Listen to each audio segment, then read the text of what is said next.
Conservation of lingam diagram. आपको पता है लिंगम डायग्राम डेल्टा जी और टी के बीच का होता है। डेल्टा जी नोट जितना ज्यादा माइनस होगा उतना ही ज्यादा क्या होगा, स्टेबल होगा। क्वेश्चन पढ़ते हैं। On the basis of a Lingam diagram plotted for measure of metal oxide of metal and 1 mole of oxygen, which of the following is correct? सबसे पहला entropy change for all metal is रफली same, हो नहीं सकता, सबका same होता है तो ग्राफ सबका सेम आता है। पहला गलत हो गया। सेकंड में आ जाओ। Below the boiling point, T delta S factor is nearly same irrespective of metal.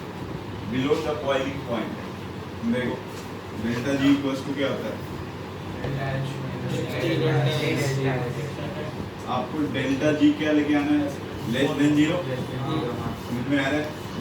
इसका मतलब अगर बॉइलिंग पॉइंट की बात करें तो कोई भी कंपोनेंट को बॉइल कब करता है? इंटरनल प्रेशर एटमॉस्फेरिक प्रेशर के इक्वल होता है, तो उस टाइम पे इक्विलिब्रियम वाला सीन होगा, डेल्टा जी जीरो होगा, तो डेल्टा जी ऑलमोस्ट क्या हो जाएगा? जीरो हो जाएगा। ऑलमोस्ट इसी के आसपास होंगे ना, थोड़ा कम होंगे। सही है कि गलत? सही है ना, गलत ना है। थर्ड वाला ऑप्शन, अब हम delta G equals to zero line, ऊपर जो होगा डेल्टा जी के जीरो ऊपर क्या होगा? लेस स्टेबल होगा। एच जी ओ वाला आते हैं, जी टू वाला आते हैं, तो एक बार हिट करोगे तो एच प्लस फोटो में चले जाएंगे, एच जी प्लस फोटो में चले जाएंगे। सही है ये भी। थर्ड वाला देखो, if randomness increases the slope increases, randomness अगर बढ़ेगी, देखो रैंडमनेस बढ़ने का मतलब क्या हो गया? एंट्रोपी बढ़ेगी ना, तो एंट्रोपी जब बढ़ेगी तो ओवरऑल मतलब एंट्रोपी बढ़ने का मतलब है कि डेल्टा एस की वैल्यू क्या होगी? पॉजिटिव होगी ना, तो ये वाली वैल्यू निगेटिव में क्या होगी? इंक्रीज करेगी। अगर ये वैल्यू निगेटिव में इंक्रीज करेगी, इसका मतलब जो ग्राफ होगा ना, ग्राफ ऐसे जाएगा, ये डेल्टा जी नोट होता है और ये टी होता है। अगर ये मतलब पूरी वैल्यू बढ़ गई मतलब ऊपर की तरफ जाएगी ना, क्योंकि जितना ज्यादा ये बढ़ेगा ये निगेटिव पे वैल्यू आएगी, जितना ज्यादा स्पॉन्टेनियस होगी, तो स्पॉन्टेनियस होने के कारण मेटल ऑक्साइड की क्या हो जाएगी? स्टेबिलिटी ज्यादा होगी। समझ में नहीं? देखो स्लोप, अगर कुछ है स्लोप बढ़ेगा, इंक्रीज होगा, स्लोप बढ़ने का मतलब ये वाली वैल्यू बढ़ेगी ना, डेल्टा एस की वैल्यू क्या होगी? पॉजिटिव होगी। तो अब टेम्परेचर देखो, ये वाली स्लोप तो वैसे नेगेटिव है ना, स्लोप आगे माइनस लगा है। हाँ, तो ये वाली वैल्यू बढ़ जाएगी ना, तो डेल्टा जी धीरे धीरे निगेटिव में स्लोप आना की स्टार्ट। मैग्नीट्यूड की बात कर रहे हैं ना, ये से प्लस माइनस नहीं वनली मतलब तेरे से पूछ रहे क्या स्लोप बढ़ाएंगे तो ग्राफ का लाइन ऊपर बढ़ेगा क्या? तो स्लोप बढ़ाने का मतलब डेल्टा एस पॉजिटिव या नेगेटिव? तो पॉजिटिव, तो जितना ज्यादा तुम स्लोप बढ़ाओगे तो डेल्टा एस की वैल्यू बढ़ेगी ना, तो माइनस में वैल्यू बढ़ेगी, तो माइनस में बढ़ेगी तो ग्राफ ऊपर जाते जाएगा। आ रहा है समझ में? ऊपर जाएगा। अरे वो माइनस डेल्टा जी। नेक्स्ट चलिए फर्स्ट वाला भी है, फ्यूज डिसऑर्डर क्या होता है? मतलब मॉल्टेन फॉर्म में बोल। आगे बताओ। Addition of high proportion of manganese makes us useful in making rails of rail roads because याद रखने वाला है, ऐसा इसलिए होता है क्योंकि addition of high proportion of manganese makes us useful in making rail of rail road। एक तो उसको क्या कर देता है, स्टील को काफी हार्ड बना देता है। Help the formation of oxide of iron, ऐसा नहीं है, steel can remove oxygen and sulphur. High proportion में मिलाने पे अगर उन दोनों सल्फर ऑक्सीजन की कुछ परसेंटेज में होती है तो निकल जाती है वो। तो ए सही है, सी सही है। Can show highest oxidation state of plus N, ऐसा नहीं, ए और सी। ये शायद एनसीईआरटी नहीं है, मेमोरी बेस्ड है, तो आप याद रखोगे। थ्योरेटिकल क्वेश्चन है।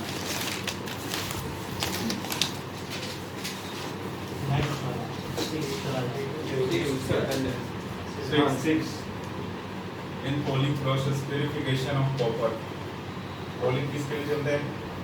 जिसमें मेटल ऑक्साइड को क्या होता है? इम्प्योरिटीज होती है। तो पूछा O2 oxidizes following group of element। अच्छा मतलब किसको ऑक्साइड लिख लेना आप अपनी नोटबुक में या मेटलर्जी के नोट्स में। In polling process of purification of copper. In polling process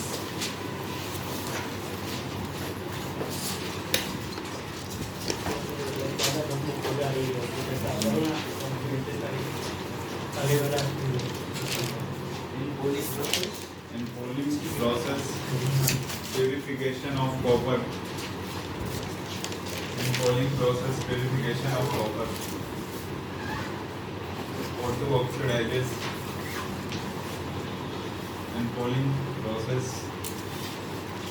purification of copper.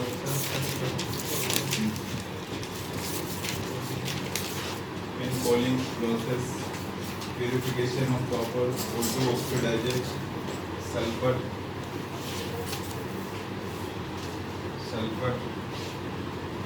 antimony,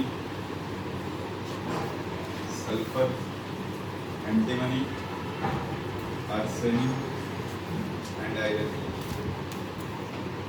iron. In pooling process, purification of copper, auto oxidizes sulfur, arsenic, antimony, and iron. चलो option देख करो अपने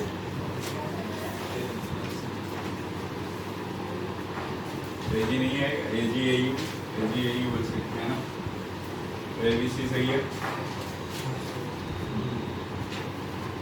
ठीक है। Next question number 8, calcium silicate form in the slag of formation during extraction of iron from hematite. Does not dissolve molten ore, सही है, उसके अंदर dissolve नहीं होता, उसके ऊपर तो float करता molten ore के ऊपर, नीचे ठीक आयरन होता है, उसके ऊपर उस slag होता है, पहला सही है। Being lighter floats on the molten iron, उससे क्या होता है, हल्का होता है तो भी ऊपर float करता है, ये भी सही है। Is used in cement industry as building material, ये calcium silicate को यूज किया जाता है powder form, सही है। Prevent the reoxidation of molten iron, ऊपर से फ्लोट करते रहेगा ये तो ऑक्सीडाइज ही नहीं हो पाएगा, उसको तो हीट मिलेगा ही नहीं, क्योंकि ऊपर स्लैग है नीचे पिग आयरन है, तो हीट मिलेगा नहीं तो फिर ऑक्सीडाइज बीच में तो चलते रहते रिएक्शन। मोल्टेन आयरन होता है कहाँ होता है, नीचे होता है बॉटम में, फर्नेस के बॉटम, इसके ऊपर स्लैग होता है। तो ये जो पूछा मोल्टेन आयरन है, इसका रीऑक्सीडेशन से ये रोकता है, क्योंकि ऊपर तो ये अलग है स्लैग का लेयर, इसी वजह से ये ऑक्सीडेशन। अगर वो नहीं होता तो जैसे ही ऑक्सीजन मिलता क्या हो जाता उसका, हो जाता oxidation. Next question number 9, surface process हो रहा है। एक्सट्रैक्शन ऑफ एल्युमिनियम में सबसे पहले मैं रिपीट करता हूँ, मैं नॉर्मली देख रहा हूँ। एक्सट्रैक्शन ऑफ एल्युमिनियम में एक वाइट बॉक्साइड होता है, एक रेड बॉक्साइड। रेड बॉक्साइड के लिए अपन एक बेयर्स प्रोसेस यूज करते हैं, हॉल प्रोसेस यूज करते हैं। बेयर्स प्रोसेस में NaOH यूज करते हैं, हॉल प्रोसेस के अंदर Na2CO यूज करते हैं। फिर उसके बाद वाइट बॉक्साइड के अंदर जो इम्प्योरिटीज होती है वो सिलिकेट होती है, SiO2 होती है, वहाँ पे सरफेक्स प्रोसेस करते हैं। तो सबसे पहले SiO2 को कार्बन के प्रेजेंस में क्या करते हैं, हीट करते हैं, वहाँ से Si प्लस कार्बन मोनोऑक्साइड निकल जाता है। फिर वो कार्बन मोनोऑक्साइड जो होता है ना, नाइट्रोजन के एटमॉस्फेयर में जो एल्यूमिना होता है उसको हीट करवाया जाता है, तो एल्यूमिनियम नाइट्राइड बनता है। फिर वहाँ से उसको AlN की हाइड्रोलिसिस करवाने पे क्या बनता है, AlOH होता है, जो इफेक्टिव होती है, फिल्टर करने के बाद अलग करता है, फिर हीट करता है, तो अपने को ड्राई एल्यूमिना मिलता है। उसके बाद फिर आते हैं रिडक्शन वाले और एलोट्रोलिसिस। आपके क्वेश्चन पे आता हूँ, which of the following is incorrect? सबसे पहला, in surface process silica is removed by heating the bauxite to 1800 degree Celsius with coke in a current of N। ये सही है, आप चाहो तो रिएक्शन लिख सकते हो, अलग ही लिख रखे हो ना तुमने, ये वाला रिएक्शन लिखना नहीं है, तो SiO2 plus C, SiO2 plus C लिख लो आप, SiO2 plus C, SiO2 plus C, arrow को ऊपर 1800।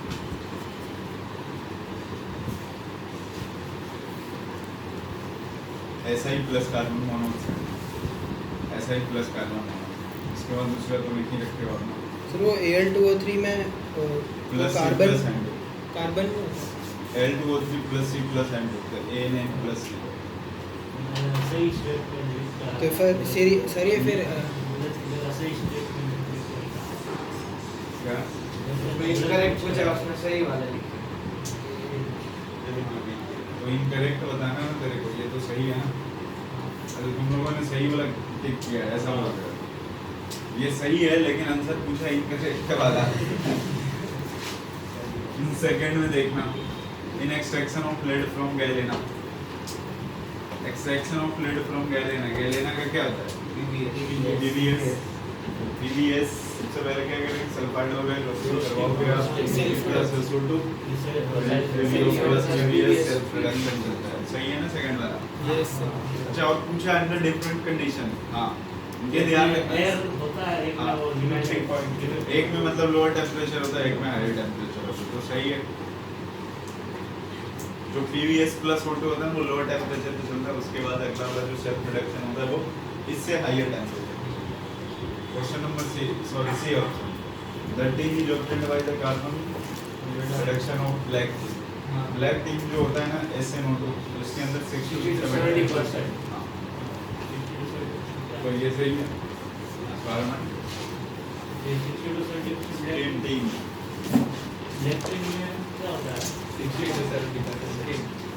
60-70%, बाकी इम्प्योरिटीज होते हैं।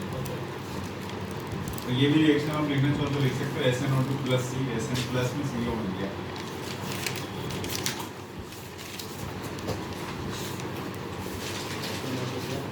C वही गलत होगा। Sn प्लस सही है। वो सही है, दोनों स्टेटमेंट गलत होगा, आंसर सही है। देखो वैसे नानो प्लीज, नाना क्या ना, कोई भी सही नहीं है, मतलब क्वेश्चन के अकॉर्डिंग कोई गलत नहीं है। लेकिन वो गलत है। आंसर वो सही है। आंसर डी है। बाकी ऊपर के तीन अपनी जगह पे सही है। हाँ, next question number parting of gold मतलब प्यूरिफिकेशन ऑफ गोल्ड हुआ यार ये। पार्टिंग ऑफ गोल्ड में भी डन विद किस सोडियम साइनाइड। एक तो पार्टिंग ऑफ गोल्ड में भी done with parting of gold को सल्फ्यूरिक एसिड थोड़े जो गोल्ड होता है वो क्या होता है, बिल्कुल लेस रिएक्टिव मेटल होता है ना, उनके ऊपर तो कोई एक्शन रिएक्शन भी चलता ही नहीं है।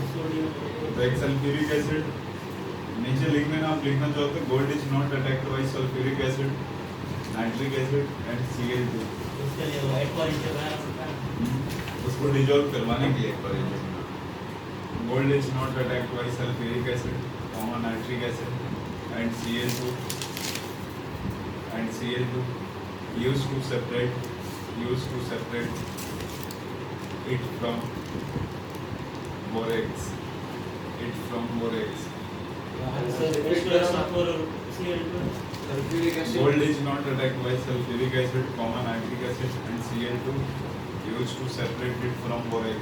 So, parting of gold can be done with this. So, parting of gold party क्या? और वही सेपरेट करना। मतलब सोडियम साइनाइड ना हो तो ये सब एक ये बुलाया, एक बुलाया, इसके बाद बताओ। 11th का डी ऑप्शन 11 का डी ऑप्शन। इक्वेशन लिख नहीं लिखा है इक्वेशन हाँ ऐड कर लो आप।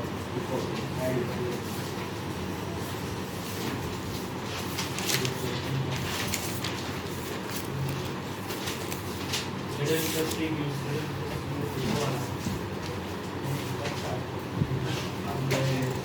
SFBI लीड लिखा है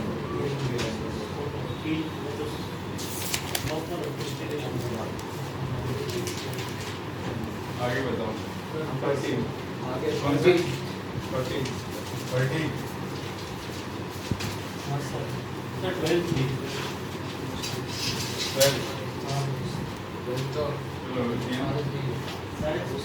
चलो रिडक्शन प्रोसेस बताना है ना तेरे को। रिडक्शन में देखो सबसे पहला सही है 400-600 पे होता है। सेकंड वाला ZnO प्लस C ये भी है रिडक्शन है।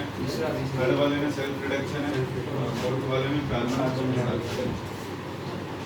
तो ये तो सारे सही हैं। नेक्स्ट 13 कौन सा? Roasting of copper pyrite. ये रोस्टिंग किस लिए करते हैं? थोड़ी में मॉइस्चर ये तो करते पाया था उसमें। अगर मॉइस्चर हो गया तो रोस्टिंग करोगे, हीट करोगे तो मॉइस्चर होगा तो चला ही जाएगा ना। उसके बाद बोले थे कि कोई अगर वोलेटाइल इम्प्योरिटीज होगी तो ऑक्साइड के फॉर्म में निकल जाते हैं।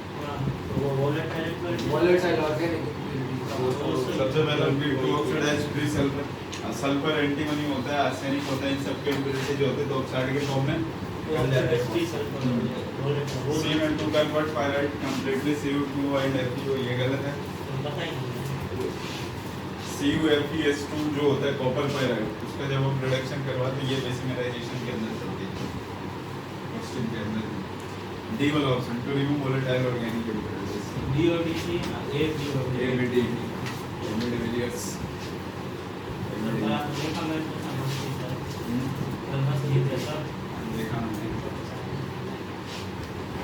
चलो इसके बाद बताओ।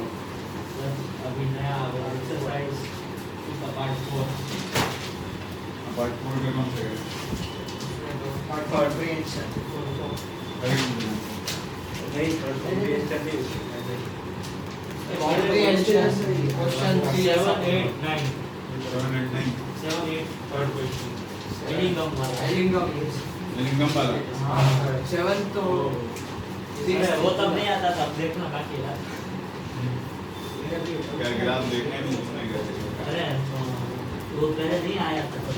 जो आपने अच्छे इमेज वाले देख सकता हो. कौन से करना है बताओ। 7, 8 7 के पहले भी है क्या? वो था हो गया आगे ऐसा 7 7 8 7 पूछा है to make the following reduction process spontaneous temperature. अब चेक करो जेडन से जेडन सर और अब ये हमें ट्राई करना है। देख लो नोट द मीटिंग पॉइंट देखो ना जेडन C से CO2 नहीं, C से CO2 नीचे वाला CO से नीचे वाली मोबाइल मीटिंग है। इस पॉइंट 800 अरे ये वाली मोबाइल उसको दे कोई जिसके CO बनना चाहिए। CO स्पॉन्टेनियस का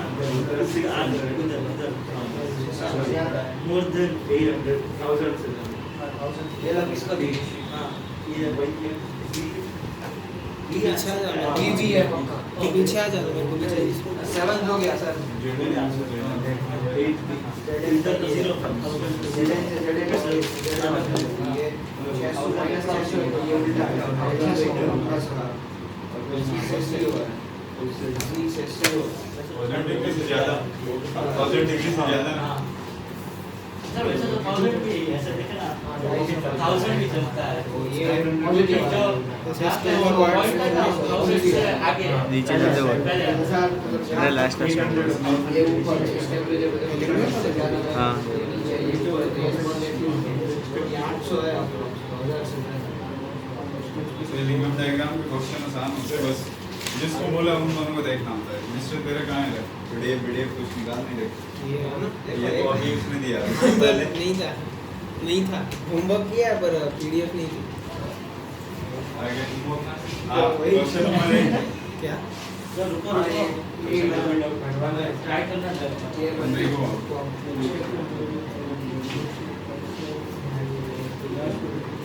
इसका स्क्रीन टाइम कितना है?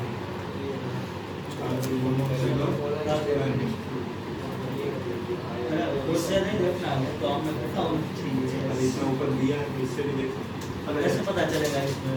अरे ये हेमेटाइट को हमें डाइटोल का दिया होगा होता है ना नहीं दिया FeO FeO का फॉर्मेशन दिया। अच्छा इसको उल्टा कर सकते हैं FeO बनाना है। अच्छा और फिर दूसरे के कार्बन दोनों साइड CO ये कहाँ पे इंटरसेक्ट कर भाई देख ये दोनों अरे कार्बन इसमें भी होता है इसमें कार्बन डाइऑक्साइड नहीं carbon monoxide carbon monoxide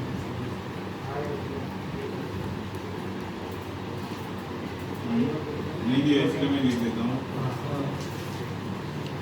as वाला बता रहा गुड रिडक्शन वाला पार्ट नहीं है।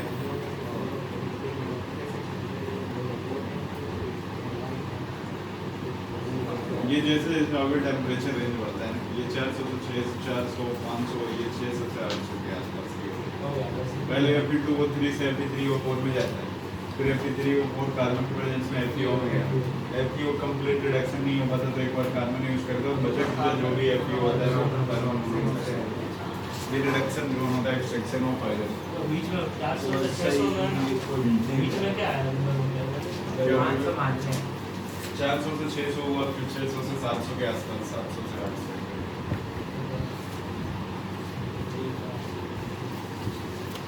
हो गया। नहीं बाकी सब जीरो सबसे सिंपल से ये 9 10 11 याद है सर उसमें लास्ट सरफेस केमिस्ट्री में लोग चल रहा था बोल रहा है नहीं पर मतलब ऐसे ही ऐसे तीन कॉलम और पहले ही बोल रखा है एजी के लिए देखना।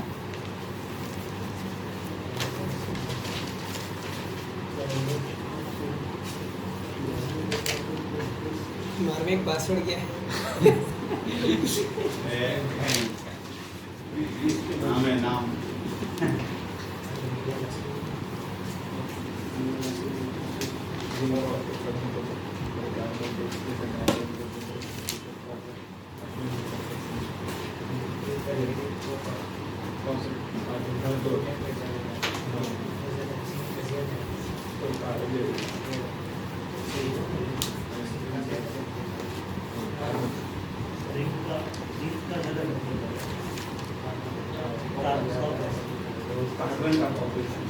कार्बन तो दोनों में जिंक और रिडक्शन जिंक दोनों में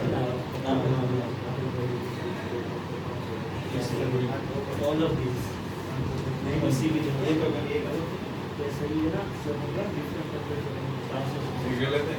ये 400 से 500 फिर 500 से 600 से 800 पे तो सही बात सही है ना।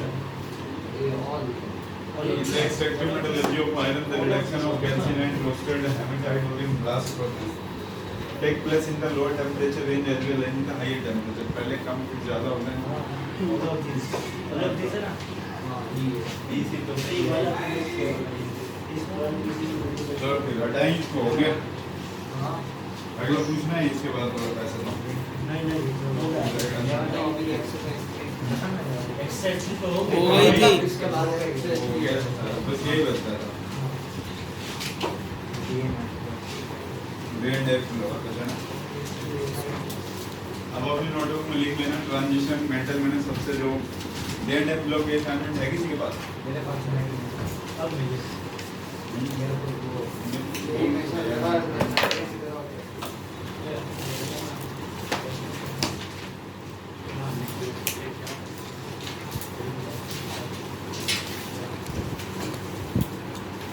लाइटेस्ट एलिमेंट देखते हैं आप। सबसे जो लाइटर एलिमेंट ट्रांजिशन मेटल में होता है वो ऑस्मियम होता है। और सबसे हैवी मेटल रेडियम या ऑस्मियम। थोड़ा बहुत डेंसिटी का ही रहता है। लाइटेस्ट कौन सा स्कैंडियम हेवी और ये रेडियम या ऑस्मियम थोड़ा सा डेंसिटी में इधर उधर होता है, बट इरिडियम का उससे थोड़ा ज़्यादा होता है। बिल्कुल स्लाइटली सा ट्रांजिशन मेटल के अंदर सबसे लोएस्ट मेल्टिंग पॉइंट Hg का और सबसे हाईएस्ट मेल्टिंग पॉइंट इसी में चारों पॉइंट लिख देना। लाइटेस्ट एलिमेंट ट्रांजिशन के लिए स्कैंडियम हैवी एलिमेंट ट्रांजिशन के लिए हैवी एलिमेंट ट्रांजिशन के लिए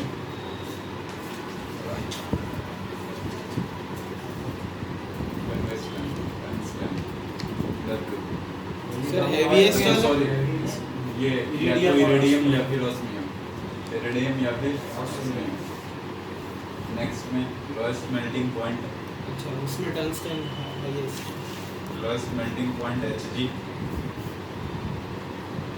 टंगस्टन के पास एक फुली डाउन ग्रुप जाने पर स्टेबिलिटी इंक्रीज करती है और उसके पास एक बेड इलेक्ट्रॉन उसमें ताऊ होता है OS क्या? दो कैसे हो सकते हैं ये हेवी मेटल ये ऑस्मियम नहीं मैंने बोला ऑस्मियम और इरिडियम में थोड़ा बहुत डेंसिटी का बस डिफरेंस होता है, एक आध 2 पॉइंट का। तो बट एग्जैक्टली अगर बात करें तो इरिडियम का ज़्यादा होता है।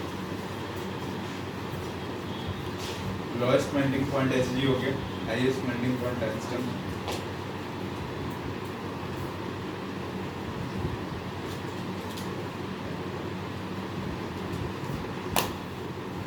Highest electron affinity in periodic table. अरे सर जगह ही नहीं है। ये तो उधर लिखने के लिए क्या बोला, ये लास्ट Notebook ईयर में में। ऐसे शीट में लिखा है। ना नोटबुक की है पर मैं तो चैप्टर के स्टार्टिंग में लिख रहा था कंपाउंड रो। बेटा भूसड़ वहीं है। पर लास्ट ईयर का लिख रहे हो, ये अभी स्ट्रॉन्ग ऑक्सीडाइजिंग एजेंट वाला था लास्ट में। बोले थे कि लास्ट में लिखना है highest electron affinity in periodic table, chlorine periodic table की हम बात कर रहे हैं। क्लोरीन हो गया highest ionisation energy in periodic table. सबसे helium helium helium highest ionisation energy in periodic table helium. Minimum ionisation energy in periodic table C C हाँ।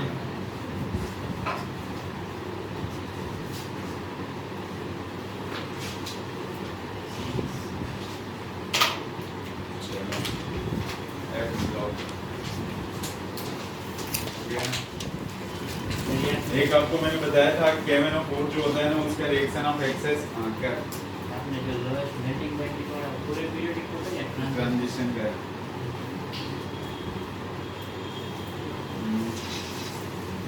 मैंने ये बोला कि अगर आपको KMnO4 या एक्सेस में H2SO4 के साथ रिएक्शन नहीं करता है, इसलिए नहीं करता है क्योंकि वो Mn2O7 बनाता है जो एक्सप्लोसिव होता है। ठीक है, KMnO4 को ओपन क्या करते हैं, डार्क बॉटल के अंदर स्टोर करते हैं क्योंकि सनलाइट के प्रेजेंस में कन्वर्ट होकर K2MnO4 plus MnO2 plus O2 में ब्रेक हो जाता है। हाँ, एक्सेस H2SO4 वाले में Mn2O7 बनता है, फिर वो ब्रेक होकर के MnO2 प्लस Mn2O3 बन जाता है। Mn2O7 हाँ सॉरी Mn2O7 ब्रेक होता है तो MnO2 प्लस O2 बनता है ऐसा। और जो AgBr होता है उसको अपन क्या कहते हैं, फोटोग्राफी में यूज करते हैं क्योंकि लाइट के क्या होता है वो सेंसिटिव होता है तो वो जल्दी क्या होता है ब्रेक हो जाते हैं। ब्रेक होने पे Ag प्लस क्या देता है Br। अगर एक्सेस में तुमने AgBr गलती से ले लिया तो फिर उसका रिएक्शन आप हाइपो सॉल्यूशन के साथ करवाते हैं, हाइपो सॉल्यूशन Na2H2O3। जैसे उसके साथ आप रिएक्शन करवाओगे तो क्या बन जाता है, देखो AgBr को अपन फोटोग्राफी में इसलिए यूज करते हैं क्योंकि लाइट सेंसिटिव होता है तो ये Ag प्लस में किस में आ जाते हैं, Br2 के अंदर आ जाते हैं। अगर एक्सेस में आप ले लिए होंगे तो इस AgBr की रिएक्शन अपन हाइपो के साथ करवाते हैं। हाइपो के साथ करवाने पे ये Na2H2O3 ये क्या बन जाता है, Na3 बनता है AgH2O3 बोथ राइस। इसको आप हटाओगे तो आप प्लस चार्ज लिख सकते हो, Ag हो गया H2O बोथ राइस और इसमें क्या आ जाएगा प्लस चार्ज माइनस माइनस। ठीक है, प्लस में ये इधर AgBr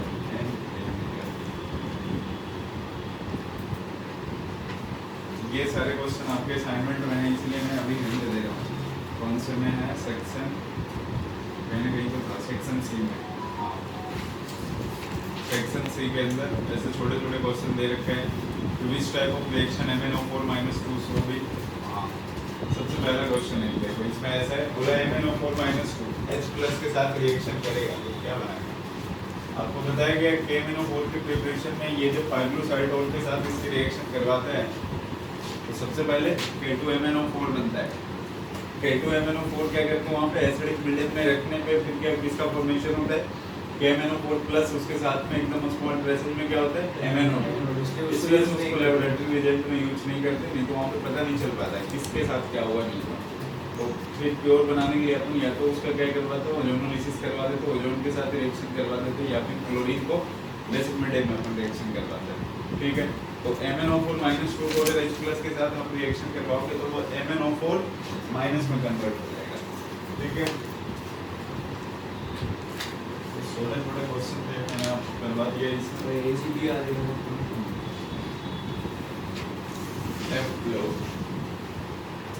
इससे बहुत ही कम क्वेश्चन पूछेंगे और पूछते तो बस ऑक्सीडेशन नंबर वाला ध्यान रखना। F block element, F block element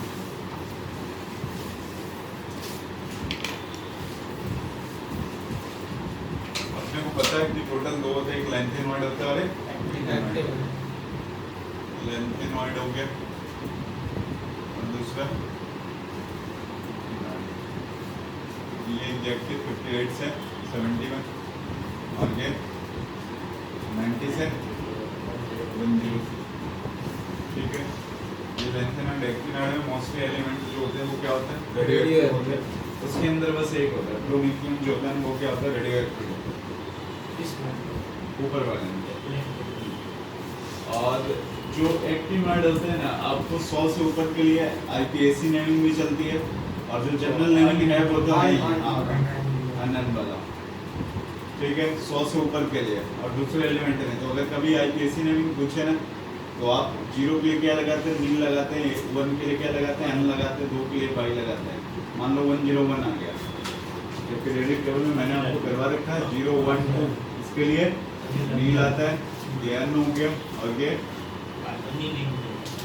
अब आपसे 101 पूछा तो अन नील अन लास्ट में यम लगाते हैं।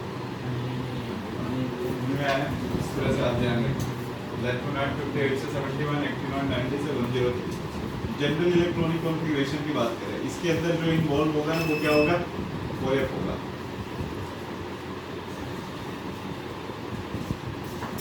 और नीचे वाले में क्या होते हैं, 5F होते हैं। नीचे वाले के अंदर क्या होता है, 5F होगा। ये 4F 14 फुल हो जाता है और ये 5F 14 फुल हो जाता है। SPDF लेंथेनॉइड कॉन्ट्रैक्शन ये या फिर एक्टिनॉइड कॉन्ट्रैक्शन, इसी सब के बेसिस पे काम करता है। जेड इफेक्टिव की वैल्यू जो होती है ना, जेड इफेक्टिव वो सबसे ज़्यादा एस का होता है, पी का होता है, डी का होता है, एफ का होता है। इन दोनों में स्वेल्डिंग बहुत ही तगड़ा होता है। स्वेल्डिंग इफेक्ट जो होता है, स्वेल्डिंग इफेक्ट काफ़ी अच्छा होता है एस और पी में। भाई एस तो बिल्कुल क्या होगा, जहाँ पे इंसान खड़ा उसके आगे पहला लेयर क्या होगा, एस होगा, दूसरा लेयर क्या होगा, पी होगा, डी और एफ क्या है, सबसे पीछे है। मानो कोई ये एटम है, ये एस ए डी एफ, ये काफ़ी वीआईपी आ जाती है। और इधर से इसको मारने के लिए कोई बंदा खड़ा है ऐसे इस, ठीक है, इसके हाथ में क्या है, गन है। यहाँ पे एस है, पी है, डी है, एफ है। बताओ सबसे पहले किसको ठोकेगा, एफ को। तो इसको सबसे ज़्यादा स्ट्रेलिंग प्रोवाइड करेगा वो कौन करेगा, एस करेगा ना। तो इसकी नज़र तो इसके ऊपर होगी, क्योंकि ये जो है ना साइज बड़ा है ना, वो ये तो अपने ऑर्बिट में क्या कर रहा है, घूम रहा होगा ना। ठीक है, तो इसको उससे डर नहीं लग रहा होगा, बोले बस इसको खत्म करना है। अब ये कहीं से भी घूमेगा ना, कहीं से भी घूमेगा तो नजर तो नजर में ये रहेगा। इसी वजह से ना अपन बोलते जब जेड इफेक्टिव पढ़ते पीरियडिक टेबल के अंदर कि अगर ये एटम है, ये मान लो ना इसके अंदर आपके 2 इलेक्ट्रॉन है, यहाँ पे 1 इलेक्ट्रॉन है। ठीक है, इधर 2 इलेक्ट्रॉन है, इधर कितने, 1 इलेक्ट्रॉन है। मान लो इसके ऊपर ये फोर्स ऑफ अट्रैक्शन है, क्या है, फोर्स ऑफ अट्रैक्शन। तो ये इलेक्ट्रॉन में क्या लगाता है, रिपल्शन। यही स्वेलिंग इफेक्ट होता है ना, लेकिन फिर भी बोलते हैं जेड इफेक्टिव ज़्यादा होता है। ऐसा इसलिए होता है ना, आपको पता है इलेक्ट्रॉन तो फिक्स है नहीं, वो घूमते रहता है ना। समझ में आ रहा है, ये अपने ऑर्बिट में घूमेगा, ये अपने ऑर्बिट में घूमेगा, दोनों अपने अपने ऑर्बिट में क्या करते हैं, घूमते रहते हैं। तो जब ये दोनों इलेक्ट्रॉन, समझ में आ रहा है, अगर दोनों घूम रहा है, कोई कभी ऐसा भी इंसिडेंट होगा कि ये वाला इलेक्ट्रॉन घूम के इधर आ गया, तो ये रिपल्सन काम करेगा क्या, नहीं काम करेगा ना। तो इसीलिए इसकी वैल्यू जो होती है ना, जो इलेक्ट्रॉन वाली, ये बिल्कुल क्या होती है, फिक्स होती है। लेकिन ये और ये दोनों क्या होते हैं, मूव करते रहते हैं। तो रिपल्सन एनी टाइम नहीं लगेगा, 100% काम करेगा रिपल्सन क्या, नहीं ना। इसलिए मोस्ट ऑफ द केसेस में जेड इफेक्टिव की वैल्यू क्या होती है, ज़्यादा होती है। बाकी डी एंड एफ की अगर बात करें अपन, तो डी एंड एफ में क्या होता है, पुअर स्वेलिंग इफेक्ट होता है। लेंथेनॉइड कॉन्ट्रैक्शन, एक्टिनॉइड कॉन्ट्रैक्शन के मेनली रीजन यही है कि एक के पास, दोनों के पास एफ आता है, साइज बड़ा होने के कारण पुअर स्वेलिंग इफेक्ट होता है, जिस कारण जेड इफेक्टिव की वैल्यू क्या हो जाती है, बढ़ जाती है। जब आप लेंथेनॉइड में 58 से 71 की तरफ जाओगे तो एटॉमिक साइज 58 से 71 की तरफ जाओगे तो एटॉमिक साइज कम होता है, ज़्यादा होता है, कम होने लगता है। जेड इफेक्टिव की वैल्यू बढ़ेगी ना, जैसे जैसे लास्ट में जाओगे एफ आते जाएगा ना, जेड इफेक्टिव की वैल्यू बढ़ेगी। और जब जेड इफेक्टिव की वैल्यू बढ़ेगी तो फोर्स ऑफ अट्रैक्शन बढ़ा, साइज क्या हो जाता है, कम हो जाता है। तो यही सारा रीजन है जेड इफेक्टिव। ऐसा है वो समझते हैं कि F में इलेक्ट्रॉन डाल रहा है तो Z इफेक्ट बढ़ चुका है, क्या बोलते हैं F में इलेक्ट्रॉन डाल रहा है तो Z इफेक्ट बढ़ चुका है। क्योंकि देखना तो होता है किसी एक ही के ऊपर देखोगे ना, जिसके ऊपर मान लो किसी एक के साथ फोर्स ऑफ अट्रैक्शन में आपको देखना है। अब देखो ना, ऐसे भी मान लो कोई एटम है, तो जो एटम होते हैं ना उसमें इलेक्ट्रॉन प्रोटॉन का फोर्स ऑफ अट्रैक्शन काम करता है, इलेक्ट्रॉन इलेक्ट्रॉन का काम करेगा।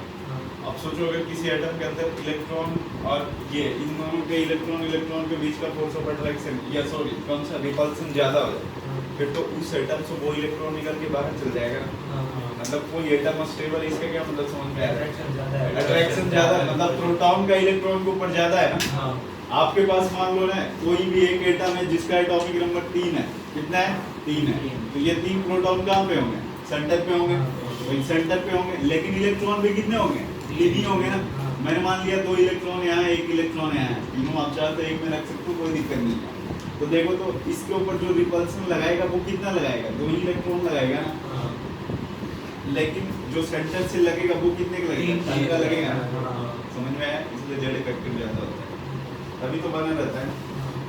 प्रोटॉन का इफेक्ट ज्यादा होता है इलेक्ट्रॉन के ऊपर, इसी वजह से एटम के अंदर होता है। अगर इलेक्ट्रॉन इलेक्ट्रॉन का रिपल्सन ज्यादा हो जाए फिर तो एटम से इलेक्ट्रॉन निकल के बाहर एटम की कहानी खत्म। इलेक्ट्रॉन एक बार कम ही लगता है, एक कम से ही लगेगा। हाँ, लेकिन आप ऐसे भी नहीं लिख सकते हो, जैसे फिजिक्स पढ़ते हो ना आप, देखो यहाँ पे हाँ, अगर दोनों इक्वल हो गया, इलेक्ट्रॉन इलेक्ट्रॉन ज्यादा लग गया, फिर तो एटम से इलेक्ट्रॉन ही निकल जाएंगे ना। आ रहा है समझ में? अच्छा जैसे मान लो ना ये सेंटर है, आपने बोला 1 इलेक्ट्रॉन है यहाँ पे, 1 इलेक्ट्रॉन है यहाँ पे, 1 यहाँ पे, इसका एटॉमिक नंबर Z है, तो इसके बीच का फोर्स ऑफ अट्रैक्शन के Z² होगा, अपॉन जो डिस्टेंस है वो आर ले लेते हैं। ठीक है, समझ में आ रहा है? अब ये रिपल्सन कितना लगा होगा? Z Z-1 और ये E into E हो गया होगा अपॉन में R, आ रहा है समझ में? लेकिन ये सही लिखा हुआ नहीं है, आपको ऐसा लगता है कि हाँ R कम हो जाता है, R कम हो जाएगा। दूसरा Z-1 आपने तो लिख दिया, लेकिन ये परमानेंट ऐसे काम नहीं करेगा, क्योंकि इलेक्ट्रॉन तो ऑर्बिट में घूम रहा है भाई। ये दोनों इलेक्ट्रॉन है यहाँ पे, तब रिपल्सन लगा रहा है ना, जब दूसरी साइड होता है तब लगेगा। ये लिखा हुआ जो गलत है ना, आ रहा है समझ में? इसी वजह से जब भी नेट फोर्स ऑफ अट्रैक्शन अपन लिखते हैं ना, तो उसमें क्या लिखते हैं? एक्चुअल फोर्स माइनस कौन सा? रिपल्सन वाला। तो आप रिपल्सन वाला ये भी नहीं लिख सकते, क्योंकि एग्जैक्टली रिपल्सन ये भी नहीं लिखा है, लेकिन नेट फोर्स ऑफ अट्रैक्शन निकालते तो यहाँ पे इसी का नाम क्या देते हैं कि Z इफेक्टिव E² डिवाइडेड में R² इक्वल टू एक्चुअल जो फोर्स ऑफ अट्रैक्शन लग रहा है वो कितना हो जाता है कि Z E² डिवाइडेड में R² माइनस में रिपल्सन वाला। ये तो नहीं लिख सकते ना, ये गलत है। क्यों गलत है समझ में आ रहा है? क्योंकि इलेक्ट्रॉन घूम रहा है, तो इसी के बदले डालते K सिग्मा E² डिवाइडेड में कितना R²। तो यहाँ से सारा कुछ आप काटो, क्या बच जाएगा? Z इफेक्टिव इक्वल टू ये यही से आता है। अरे समझ में? ये स्लेटर कांस्टेंट होता है ना, सिग्मा देखो क्या है एक्चुअली। जो सिग्मा E मैंने लिखा है, सिग्मा E, और एक क्या है Z-1 यही है ना। तो ये सिग्मा E जो है ना, ये किसको रिप्रेजेंट कर रहा है? जो एग्जैक्टली रिपल्सन लगा है ना उसको बता रहा है। ये एग्जैक्टली नहीं है ना रिपल्सन वाला, वो एवरेज है पूरा। हाँ, ये एग्जैक्टली बता रहा है कि कितना शील्डिंग प्रोवाइड किया होगा। यही शील्डिंग इफेक्ट होता है, या फिर इसको क्या बोलते हैं? स्क्रीनिंग इफेक्ट बोलते हैं। स्क्रीनिंग इफेक्ट, शील्डिंग इफेक्ट, या फिर स्लाइडर कांस्टेंट के नाम से भी जानते हैं। समझ में आया? इस तरह से काम करते हैं जेड इफेक्ट। नहीं, ये तो बस समझाने के लिए मैंने आपको लिखा। जेड इफेक्टिव ऐसे ऐसे आते हैं।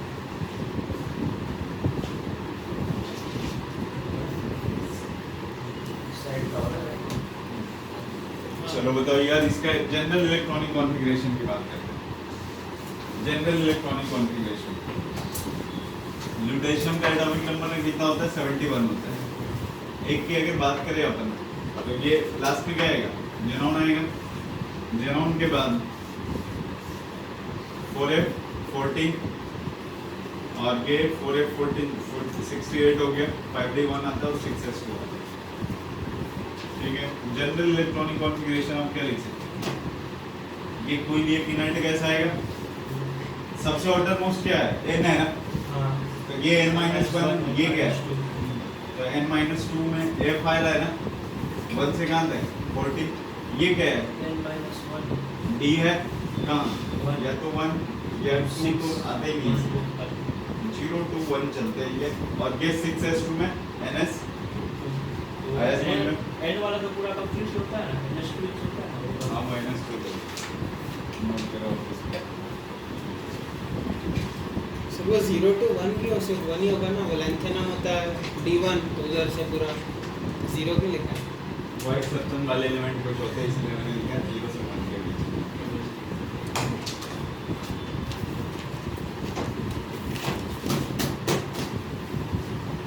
मच्छर में ये क्या होता है ये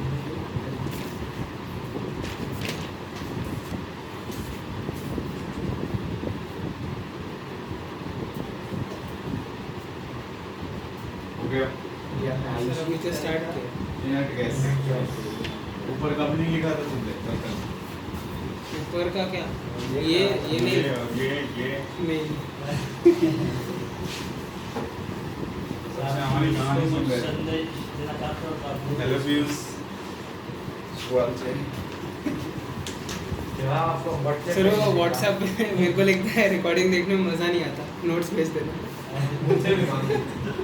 ये सभी है क्या इसमें ये तो रिकॉर्डिंग चल रही है रिकॉर्डिंग आप सामने आओगे वो तो दिख रहा है तो जाएंगे तो फ्रंट करना करके नहीं जाएंगे हो गया चलो लेंथ एंड वाइड हेडिंग बनाना अगली को उसके नीचे जल्दी से आप lanthanide are reactive elements and एक बुक है आप लोग के पास अभी नहीं है शायद से देखो चेक कर रहे हैं क्या सिला क्या हाँ है तेरे पास देख ले नहीं है मैंने देखा अरे टेंथ की भी होगी देख टेंथ की क्यों लिखेगा टेंथ अरे सर इसके बैग में बहुत कुछ है वो लगता है अभी जुग जमाना खराब चल रहा है ना तेरे काम की जरूरत पड़ जाए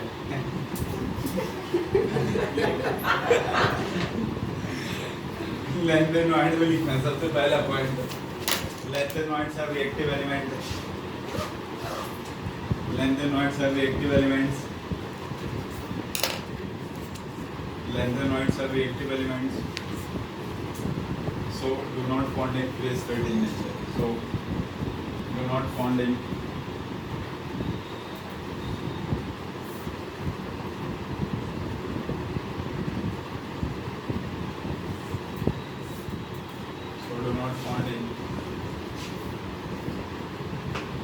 phase state in nature free state in nature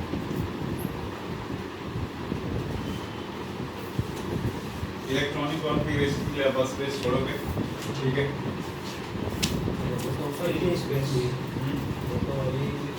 कितनी स्पेस छोड़ देखो ना इसमें मतलब टोटल 1 से लेके 1 से नहीं है सबके लिखने हैं हाँ लेकिन वो बाद में लिखोगे अभी जितना मेरे को समझाना मैं बहुत समझाता हूँ ये ब्लू आ गया या ये तो वो आ गया उसके पहले वाला इतना स्पेस अब मतलब छोड़ना है कितना इलेक्ट्रॉनिक कॉन्फ़िगरेशन आधा पेज छोड़ना हाँ 49 है तो सेक्शन 79 तक फिर उतने में हो जाएगा लेकिन बड़ा बड़ा लिखो नहीं होने वाला वो मैं देखूंगा नहीं होगा तो लिखते ही नहीं है और फिर देखोगे पॉइंट कर देना हाँ इसके नीचे एक पॉइंट मेंशन कर लेना इसका अच्छा इलेक्ट्रॉनिक कॉन्फ़िगरेशन तो लिख देना जनरल इलेक्ट्रॉनिक कॉन्फ़िगरेशन फिर कोई दिक्कत नहीं है सेकंड पॉइंट में लिखोगे आप ऑक्सीडेशन एस्पेक्ट वो अभी हमारा थर्ड होगा थर्ड पॉइंट लिख लो oxidation aspect in lengthenoids +3 oxidation aspect is most common देखो lengthenoid हो या actinoid दोनों का स्टेबल ऑक्सीडेशन नंबर कितना है +3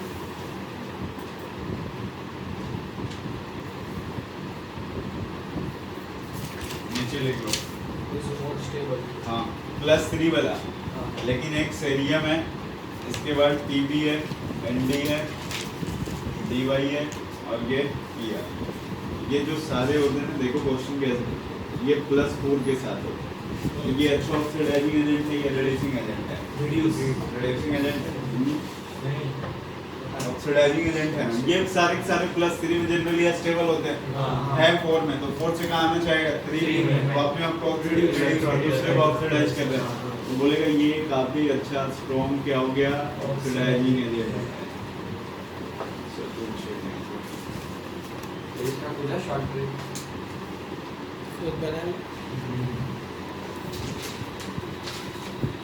उसके बाद एक और पूछा एलिमेंट है जो +12 है, SMEU TM। लास्ट आपने किया लिखा है।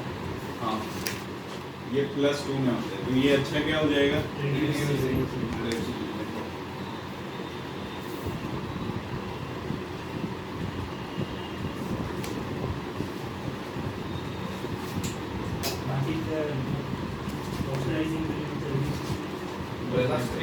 सेरियम मोस्ट कॉमन है, ये सबसे ज्यादा पूछा जाता है। एक सेरियम के बारे में और +2 में यूरोपियम के बारे में। सेरियम हाँ,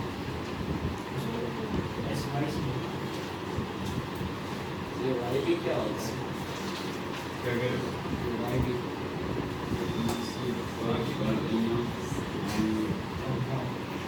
ये 4 पर याद 5 सेब पर नदियां समाई प्रेम की तरह।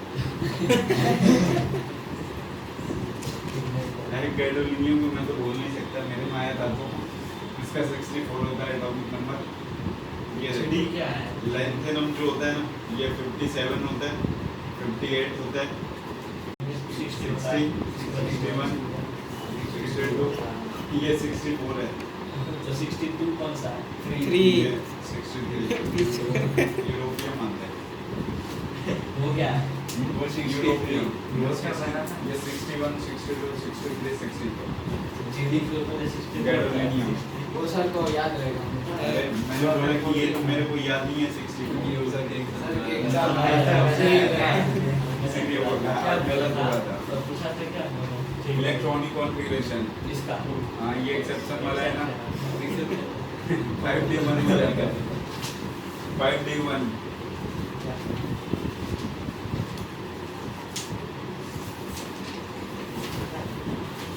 लिखना नहीं है, जहाँ तक 2-4-5 को आप याद रखोगे, सिर पर नदियाँ प्लेन की तरह समाई। सर अगर वो सही हो गया होता तो क्या होता? वो सही हो गया होता तो 5 नहीं होता है यार, 5 नंबर बढ़ जाता है बस। लेकिन कोई फायदा भी नहीं था, ऐसे नहीं टाइम मिल जाता है। सही वाला कभी नहीं, तो फिर वो सही वाला एक्सेप्शन हो गया, तो एक्सेप्शन के लिए मैंने आपको बताया था, नवाबी क्यों करे,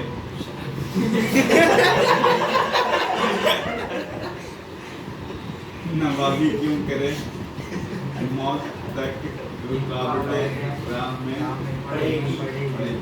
ठीक है, आगे मिटाई और प्लेटिनम, और एक मैंने बताया था आपको, ऐसा था पागल,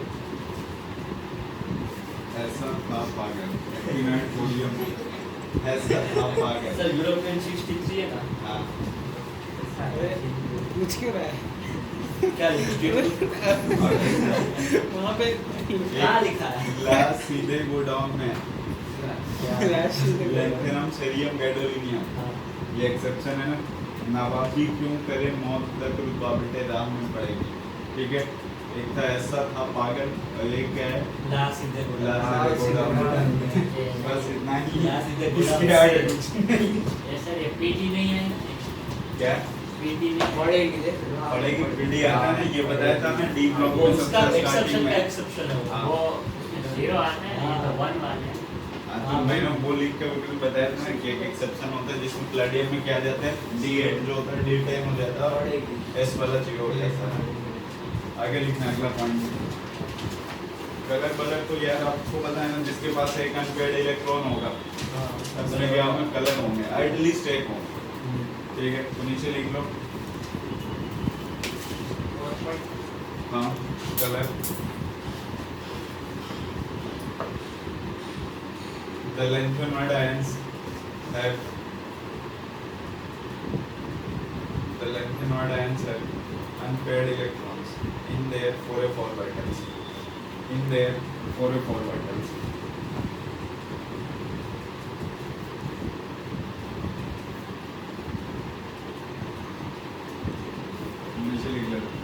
F1 to F9, F1 to F9 colour हो गया इसमें, कलर वाले होंगे और F0 और F14 कुछ नहीं। अच्छा सॉरी मैंने टोटल 9 तक लिखा है, F1 से F30, F1 से F30। उसके बाद लैंथेनॉइड में चूंकि 4f आता है तो या 4f1 से 4f13 लिख सकते हो या फिर f1 से f13 लिख सकते हो, कोई दिक्कत नहीं है। f0 और f14 क्या होगा, बिल्कुल डी ब्लॉक की तरह, जैसे d1 से d9 में कलर होते हैं ना, और उसके बाद क्या फिर d0 हो गया d10 में कलर प्लस D0 को D ब्लॉक में तो मिलता है, d0 का D ब्लॉक में तो मिलता है। लिखवाया ना उसमें D0, वो तो इलेक्ट्रॉनिक कॉन्फ़िगरेशन मैंने लिखा है ना, बोले लास्ट इलेक्ट्रॉन जिस सबसेल में आता है उस ब्लॉक का एलिमेंट होता है, एक एक्सेप्शन कौन सा है, हीलियम, वो 1s2 आता है लेकिन लिखते हैं अपन एटॉमिक ग्रुप में, लेकिन होता किसके है, s ब्लॉक के एलिमेंट होता है। नेक्स्ट लिखना लैंथेनॉइड कॉन्ट्रैक्शन, लैंथेनॉइड कॉन्ट्रैक्शन, हाँ lengthenoid contraction in the lengthenoid series, in the lengthenoid series, in the lengthenoid series with increasing atomic number, in lengthenoid series with increasing atomic number, there is a progressive decrease, there is a progressive decrease in the size, there is a progressive decrease in the size from lanthanum to lutetium, lanthanum to lutetium, symbol बदल रहा है,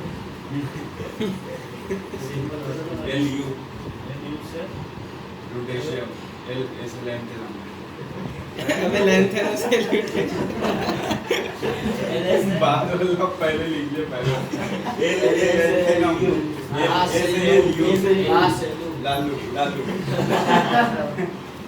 लालू ठीक है ना, मतलब L A हो गया, L U तक जाने में क्या होता है, इस साइज धीरे धीरे डिक्रीज करती है from L A plus two L U plus 3, clear.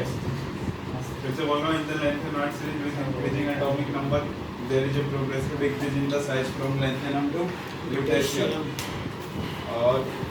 और करके फ्रॉम लिख सकते हो L A plus 3 to L U plus 3, bracket में लगा लोगे एल ए प्लस 3 से एल यू प्लस 3, ठीक है। यहाँ तक जाने में साइज धीरे धीरे क्या होता है, कम होता है। This contraction is known as lanthanide contraction। क्या बोल रहे हो फिर से, ये वो प्लस 3 में क्यों मिलता है? वो ज़्यादा स्टेबल हो जाता है ना, फिर फुल फिल्ड हो जाता है।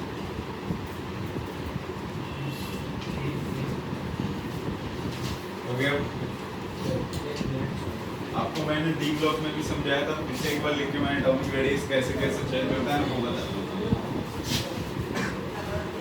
एस ब्लॉक से जनरली पूछे जाने वाले ऑक्सीडेशन नंबर ध्यान रखना, सेरियम बहुत बार पूछा गया +4 में होता है, यूरोपियम किसमें +2 में, और generally oxidation number stable oxidation number क्या होता है, +3 होता है। तो कहीं भी होगा कहाँ पे आना चाहेगा वो हमेशा +3, इसलिए +4 वाला अच्छा क्या होगा, स्ट्रॉन्ग ऑक्सीडाइजिंग एजेंट होगा, +2 वाला अच्छा क्या होगा, रिड्यूसिंग एजेंट। जब डी ब्लॉक आप लिखते हो तो सबसे पहला 3D में स्कैंडियम आता है, इसके नीचे क्या है, साइड में आता है, हाँ इसके नीचे क्या आता है, एट्रियम, जेकोनियम, इसके नीचे ला, हफ्ता, डब्ल्यू, रे, osmium, iridium, platinum, AU, H, ला, हफ्ता, डब्ल्यू, रे, ऑस्मियम, इरिडियम, प्लेटिनम,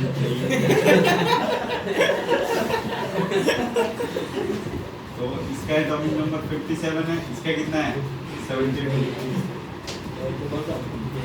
ये 58 नहीं 57 से 72, तो इसमें तो कोई दिक्कत नहीं आती है। अब डाउन द ग्रुप जाओगे साइज क्या होगा, इंक्रीज हो जाएगी। बट अगर इसमें आओगे तो ये 4F वाले को खा रखा है इसने, तो zirconium और F का वो ये approximately जो साइज होगा ना, साइज का रेशियो, साइज ऑर्डर, ये क्या हो जाएगा, डाउन द ग्रुप तो कम होगा, वैनेडियम हो गया, जर्कोनियम और ये ऑक्सीडियम अप्रोक्सीमेट से। इसके आगे फिर लगते जाएगा ये वाला ऐसे में इसमें एक्सेप्शन भी था ना, आपने लिखा था। वही भी करवाया ना भाई। अरे ये नहीं, इन ऐसे रूल में भी एक एक्सेप्शन था। काम वो ये लिखा था पहला वाला में जो नोट कर लेना उसके लेंथेनॉइड कॉन्ट्रैक्शन के नीचे ये वाला एग्जांपल।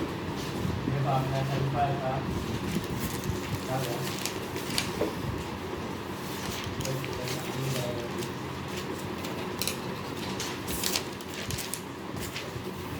हाँ, इसमें आपने ये एक्सेप्शन लिखा था। ऐसा ये आपने टाइटेनियम के नीचे लिखा था। मैंने देख दिया।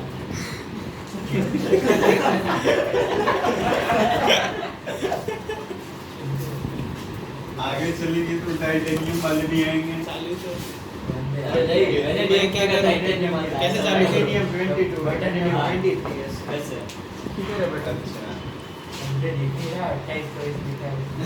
अच्छा वो कम कैसा हो एसी का आपने नोट कर लो। बंद हो जाएगा। अरे फैन बंद कैसे हो गया ऐसे पता नहीं, आवाज आई थी ना, टाइमर लगाया। सॉरी पर मूव हो गई। नहीं आता है। चालू कर। मेरे को नहीं आता। यार करता क्षितिज उसमें तो आते नहीं है। किसी का काम। क्या बस कर अब। सही है। कैसे ऐसे? सर्कोनियम के बाजू में ना। हाँ ये भी रुको। ये ऐसे अंदर से खाली है आगे लिखना आप। खाली है, पता नहीं क्या है। ये ऑक्सीडेशन नंबर आप याद रखो, ये बार-बार रिकॉल करवा रहा हूँ क्योंकि ये बहुत बार पूछा गया है ना। नेक्स्ट में हेडिंग बनाना। सर, एक लाइन मिनट। पॉइंट खत्म हो गया, एक्टिव नॉइड। सर एक मिनट। आना आराम से। अरे पर रिएक्शन तो बाकी है बच्चा। किसके रिएक्शन? इसमें नहीं। इसके रिएक्शन आप तक तुमने देखे क्या? बनाने का तो बना ही सकते कि Ln + O2 Ln O बन जाए।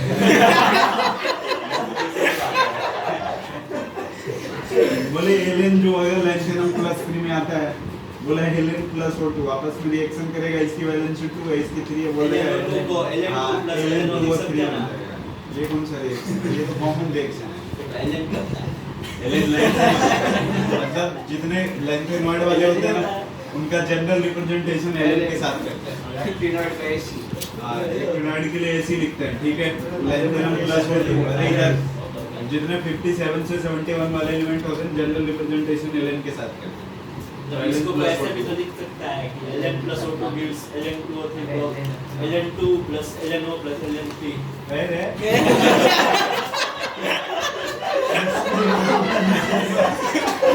आगे लगे। Ln2 इधर किधर आ गए?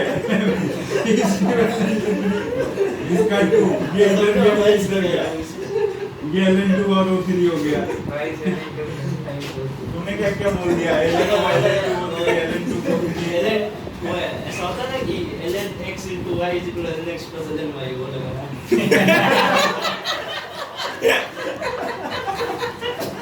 दोगे एग्जाम में। देखो इधर। फिर आप ऐसे लिख सकते हो कि बोले Ln + नाइट्रोजन, इसकी भी वैलेंसी 3 है, इसकी भी 3 है, हाँ। तो ये बन जाएगा क्या? Lanthanum nitride Ln LNN।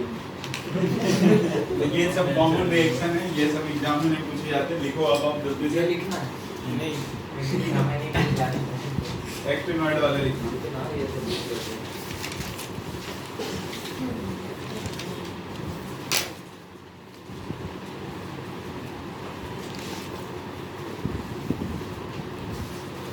Actinoid वाले इसके लिए भी वो ऑक्सीडेशन कल मैं चेक करूंगा, तुम लोग लिखे हो कि नहीं ये बता। ये जना छोड़ी वो ये टेबल टेबल डेंसिटी भी ये आएगा यहाँ से सर अपनी नोटबुक में से देख के लिखना होगा ना।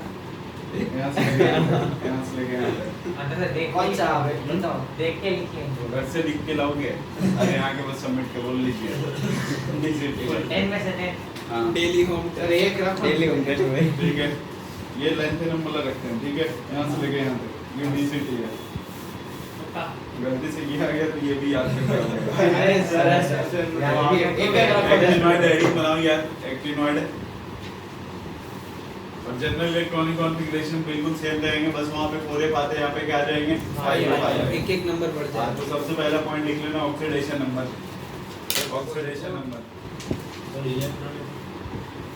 इलेक्ट्रॉनिक कॉन्फ़िगरेशन के लिए जगह छोड़ दो लिख लो stable oxidation number is +3 stable oxidation number +3 इसमें भी +3 स्टेबल ऑक्सीडेशन नंबर कितना हो गया +3 इसके बाद highest oxidation number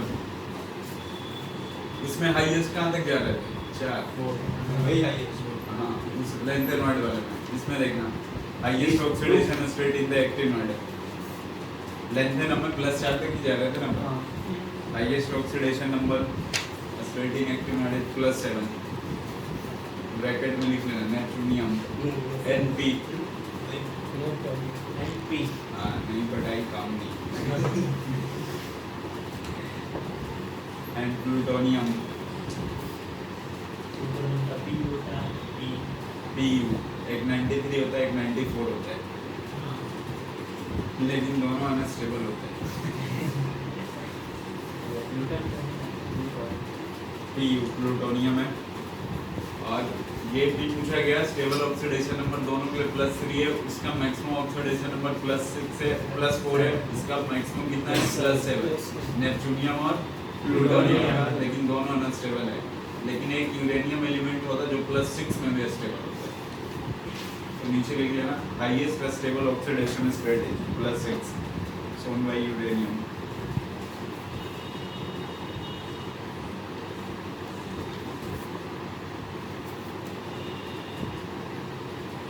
highest oxidation state is stable oxidation state is +6 shown by uranium का 92 यूरेनियम नेप्ट्यूनियम और प्लूटोनियम तीनों एक साथ आ गए हैं सेकेंडियम भी होता है NP और प्लूटोनियम PU U जैसे देखना सेरियम का उधर +4 था स्टेबल +3 है और यूरोपियम का +2 है ठीक है इधर आ जाओ तो इधर सबसे ज्यादा +7 होता है नेपच्यूनियम और प्लूटोनियम का लेकिन अनस्टेबल ऑक्सीडेशन दोनों वो अनस्टेबल होते हैं स्टेबल वाला कौन सा हो गया +6 अगला पॉइंट लिखो actinoid contract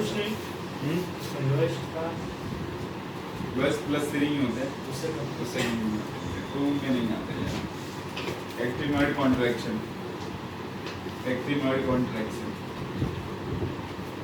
the size of atom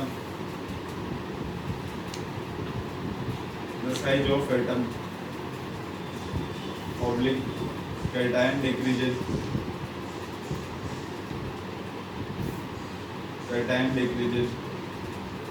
With increasing atomic continuously along the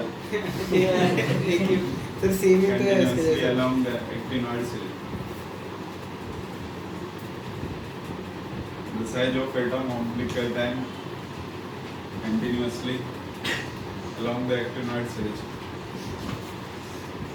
The progressive decrease in ionic radius. The progressive decrease in ionic radius with increasing atomic number. The progressive decrease in ionic radius with increased atomic number is known as SC. खत्म ना next comparison of lanthanoid and actinoid spelling comparison of lanthanoid and actinoid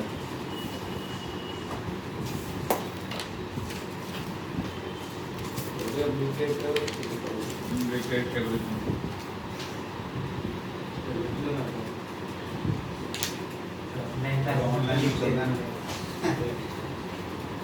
सबसे पहले similarity मतलब दोनों में comparison करना तो कुछ सिमिलरिटी भी होती है और कुछ क्या होती है डिफरेंसेस भी सिमी करे बाद सबसे पहला सिमिलरिटी पहला पॉइंट क्या मतलब एक्टिनॉइड और लेंथेनॉइड के बीच में क्या क्या सिमिलरिटी है इसमें पहला point both lengthenoid and actinoids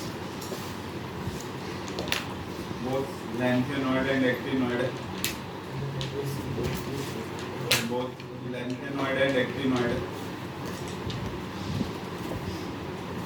कितना ऑक्सीडेशन नंबर दोनों के +3 हाँ सो डोमिनेटिंग प्लस से छोड़ा सो dominant oxidation number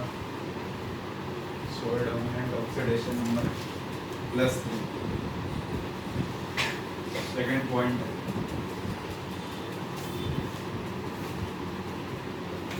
both are electropositive metal and non-metal coil both are electropositive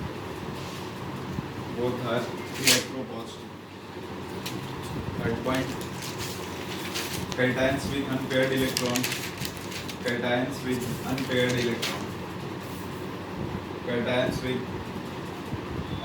electron सुनने में जो है ना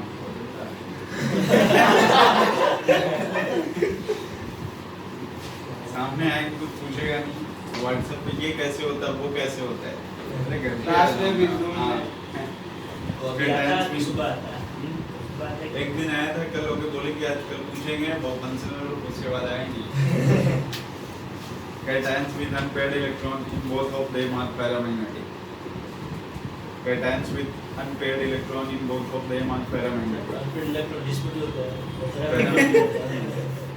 एक याद दिलाना बोलता है ना तुम लोग भूल जाते हैं ना रे हाँ लिखने के बाद फोर्थ पॉइंट है most of the cations most of ये भी बोलो ये तो पता था सर पहले बोल लिखो अभी पहले आप cations of lantanoid and actinoids are cations most of the cations of actinoid and lanthanoids are colored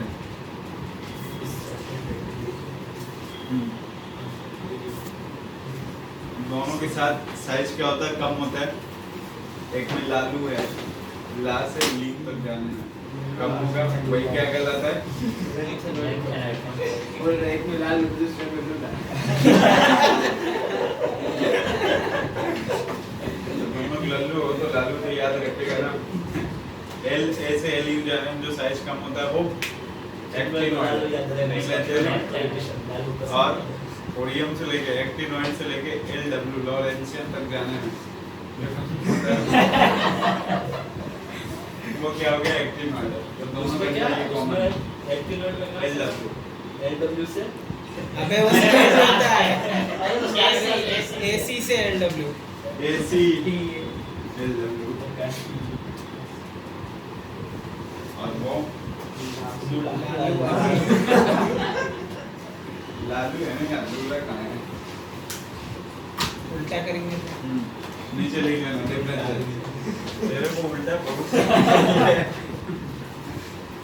अब डिफरेंस हाँ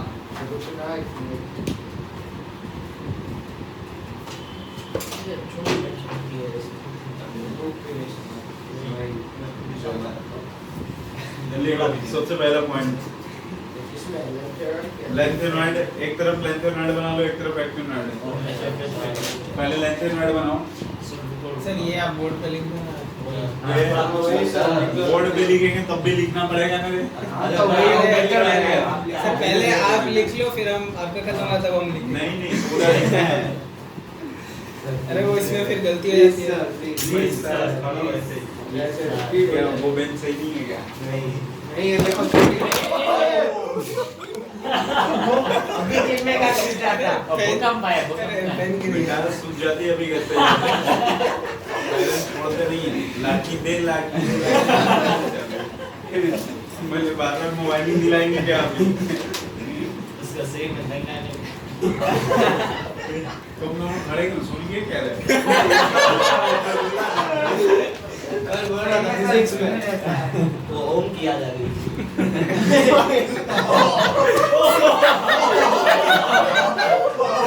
सूझने के बाद उनकी याद आ गई।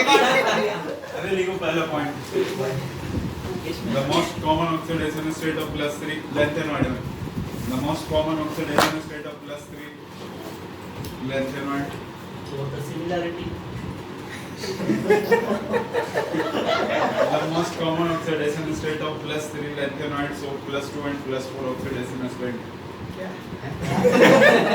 मतलब कुछ के जो स्टेबल होता है वो +3 होता है बेटा +3 2 और 4 भी होता है तीनों इसके लिखे वजह, हाँ।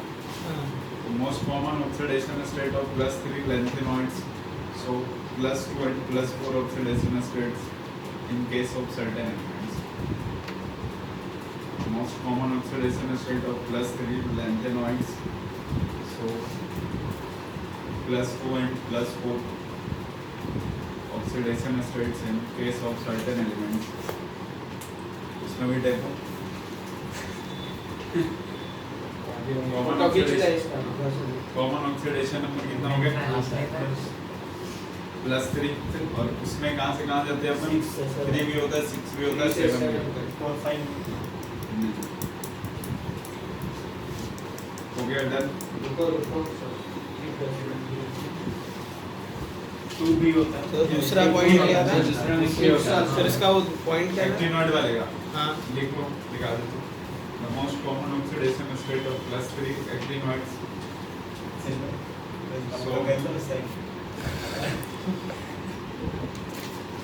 Six oxidation state, 6 and 7 oxidation state in case of certain elements. 6 and 7 in case of certain elements.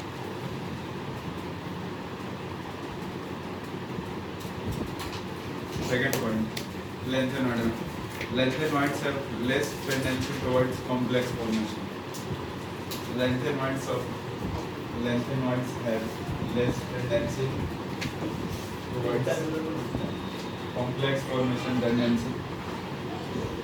Complex formation. इसमें लिख लेना. Actinoids have a stronger tendency towards complex formation.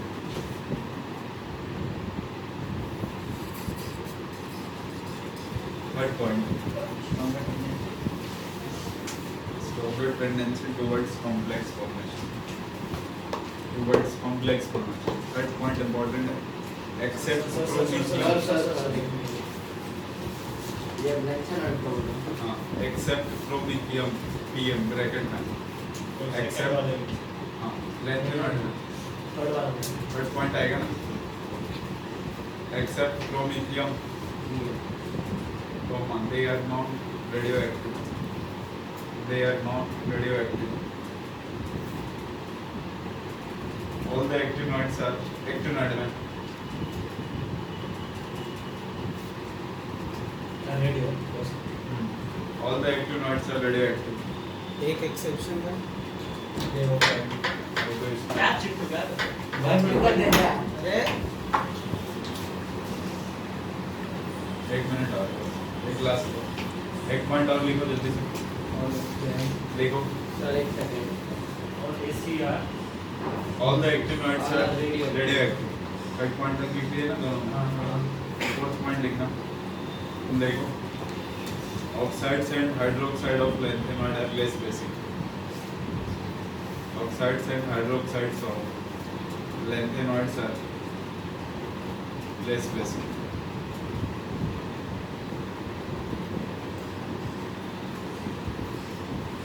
इसमें oxides and hydroxides of actinoids are more basic.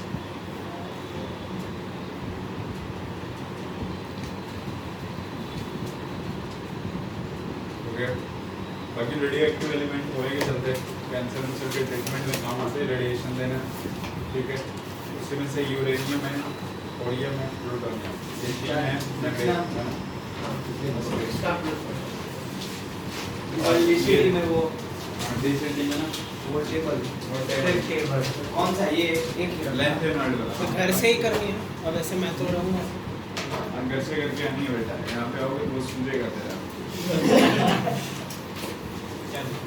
और homework है आपका, कल से electrochemistry में पढ़ाऊंगा आपको।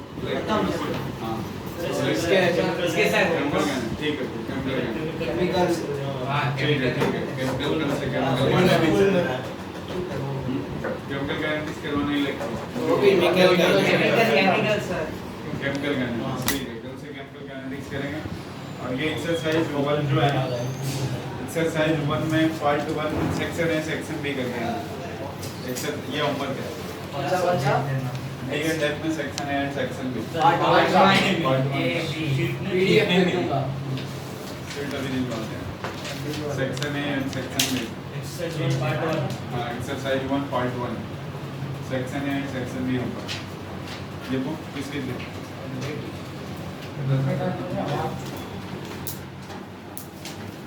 मैं